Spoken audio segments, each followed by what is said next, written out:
I said in the beginning that I'm a failure, with all due respect. We're all failures.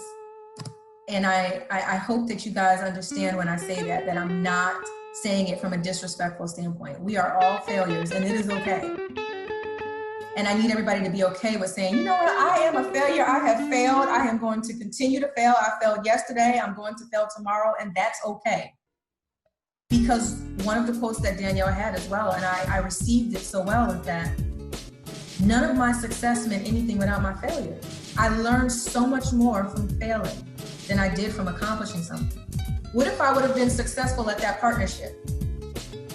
I would have never launched my own business, ever, because I would have been comfortable in that box.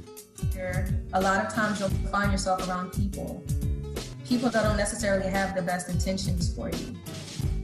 And by that, I call them foes, frenemies, however you want to identify these people. We all have them. We all have them. And some of the people are your biggest supporters until you surpass them. And it's hard to identify these people because these are the hardest relationships to kind of figure out. Sometimes you're like, on Monday and Tuesday, they're so nice to me. Thursday and Friday, I can't quite tell where we stand.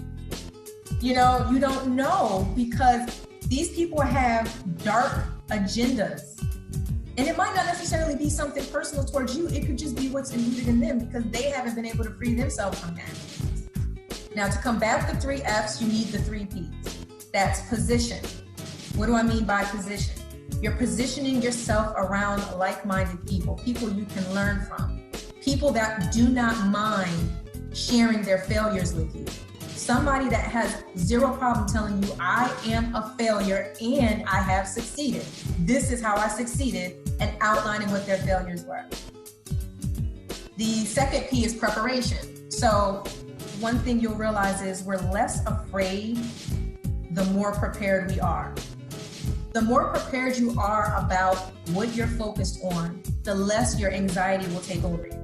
The last P is positivity. So with fear and the fear of failure and foes, all 3 of those are tied to negativity. That's the consumption of negativity within us. You have to combat that with positivity. You have to envision yourself in this end goal, in this place outside of this box that you wanted. The first year that I did a vision board, I put a radio, I put a book, I put a television, and I put a picture of someone working out. That day was the changing point of my life. That year, I had my first national television appearance. I had the ability to book, which I did, an ongoing radio slot to talk about my brand. And I self-published my first book. And that's because I took all of those things that I knew and I put it in front of myself visually, and I looked at it every day. But the number one thing is asking people. Sometimes we have a hard time asking the person next to us, how did you get there? It is absolutely my responsibility to share what I know with you, out of love for wanting to see you succeed. Someone helped me, and it's my job to help anybody that asks me. And it's your responsibility as well.